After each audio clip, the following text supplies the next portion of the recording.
ẹ jọ̀ọ́ ṣé ẹ lè sọ orúkọ yín fún wa ní ṣókí. Orúkọ mi ni Ọ̀gbẹ́ni Lukman Ọbáyọ̀mí Ọlámilékan. Ẹ káàbọ̀ sórí ètò wa. Lẹ́yìn àwọn máa béèrè nípa òṣèré méjì gbòógì nínú eré ìtàgé.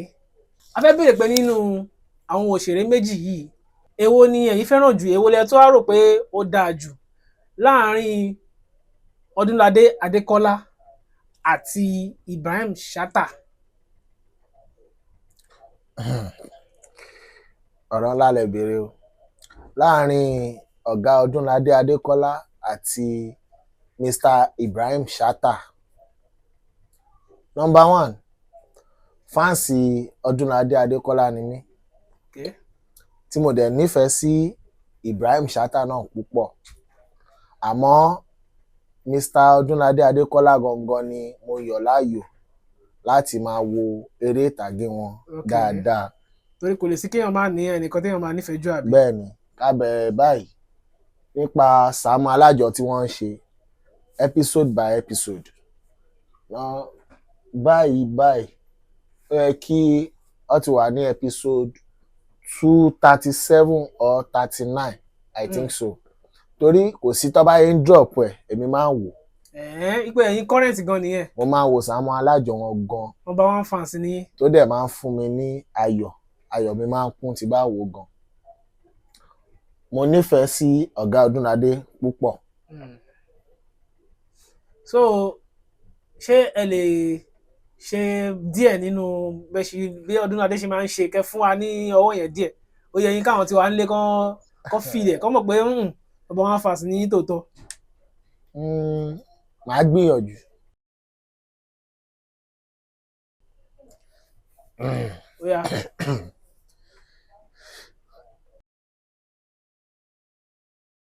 Èmi ọba community mẹ́wẹ́ẹ̀wà ládùúgbò mi ẹ ti mix káàsì sẹ́. Ibo ni drone yín wà níbà? Àbí ẹ̀yin ya fíìmù? Ẹ ká dúró bẹ́ẹ̀ náà. Inú Sàámú Alájọ tọ́gà Odunlade bá tún wá fẹ́ gbé wa lọ, wọ́n fẹ́ gbé wa débẹ̀. Ṣé mo lè dìde dúró lótú? Irọ́ ẹ̀ lè dìde.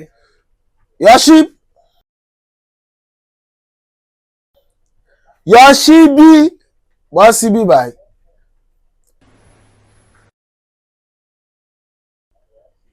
A lọ bá mi ra ẹpọ̀n ẹran wá lọ́jà.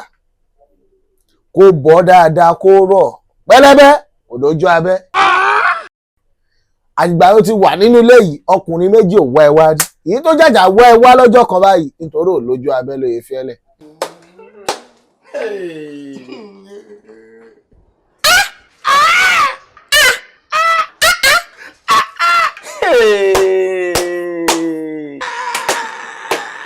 Ẹ ká dúró báyẹn lóòtú. Even bẹ́ẹ̀ yín ṣe gan mo ti ń rí àgbo mo ti ń rọ́dún lórí ìjókòó ni Odunlade Adekola lórí ìjókòó.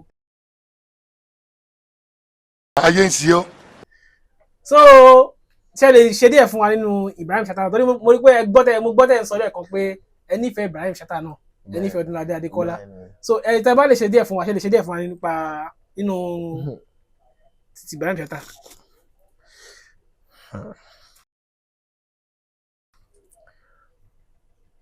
Alva nítorí ìbọn fún bọ̀bọ̀ yẹn náà wẹ́ẹ́ kó máa ṣe nǹkan báyẹn náà gbogbo alátijọ́ náà dé ń kà ló kúrò nílé ó dẹ̀ á dé operation tán ó lọ ṣéǹjì ọwọ́. No, you can't do that. Don't tell me what I know. It's not possible. Just relax. Ká tó á kúrò ń bẹ̀rẹ̀ ká bọ́ sí ti bàbá Tápà nítorí àwọn náà lọ ṣe. Ó ní bọ́yẹ̀ máa ń ṣe ẹnu wúyẹ́wúyẹ́ mi ọmọ ẹnu ṣe. Iná muso.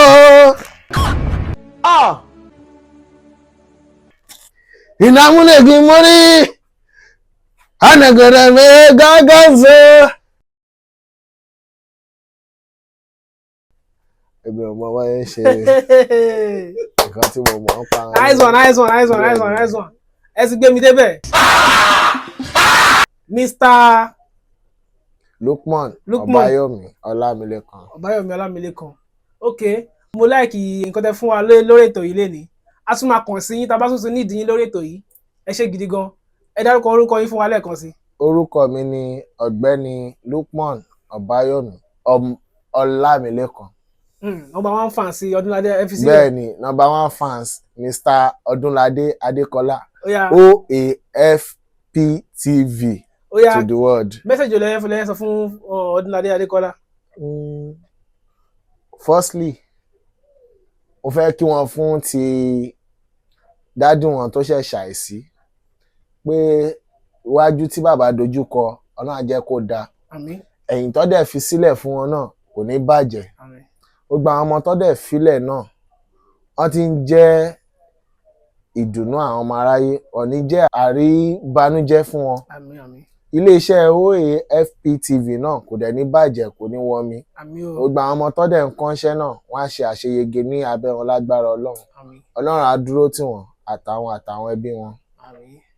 Ẹ ṣé gidi gan ẹ ṣé tẹ́ wá sórí ètò wa pé àpè yẹn jẹ́ wa a tún máa kàn sí yín tá a bá tún nídìí yín ẹ ṣé gan Mr. Lukman.